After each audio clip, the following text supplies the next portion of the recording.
അടിക്കടിയുണ്ടാകുന്ന ഇന്ധന വിലവർദ്ധനവിനെതിരെ പ്രതിഷേധ സമരവുമായി കോൺഗ്രസ് ചക്കുവള്ളം മണ്ഡലം കമ്മിറ്റി അണക്കര ടൗണിൽ പ്രതിഷേധ പ്രകടനവും പെട്രോൾ പമ്പിന് മുമ്പിൽ പ്രതീകാത്മക സമരവും സംഘടിപ്പിച്ചു.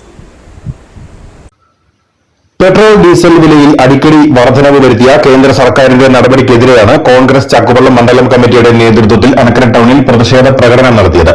7-ാം മൈലിൽ നിന്നും ആരംഭിച്ച പ്രതിഷേധ പ്രകടനം ടൗൺ ചുറ്റി പെട്രോൾ പമ്പിന് മുന്നിലെത്തി സമാപിച്ചു. മണ്ഡലം പ്രസിഡന്റ് വി മുരളി, INDUC ജില്ലാ വൈസ് പ്രസിഡന്റ് വക്കച്ചൻ തിരുത്തിയിൽ എന്നിവർ പ്രതിഷേധ സമരത്തെ അഭിസംബോധന ചെയ്ത് സംസാരിച്ചു.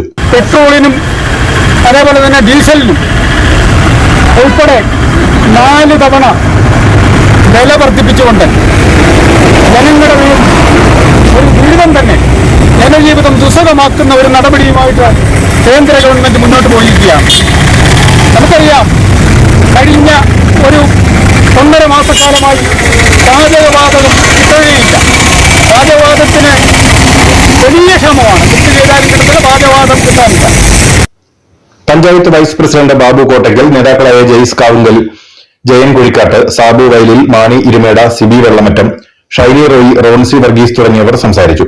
കോൺഗ്രസ്, INDUC, കർഷക കോൺഗ്രസ്, യൂത്ത് കോൺഗ്രസ്, മഹിളാ കോൺഗ്രസ് തുടങ്ങി വിവിധ പോഷക സംഘടനകളുടെ നേതാക്കളും പ്രവർത്തകരും പ്രതിഷേധ സമരത്തിൽ പങ്കെടുത്തു. News bureau, Anakkara.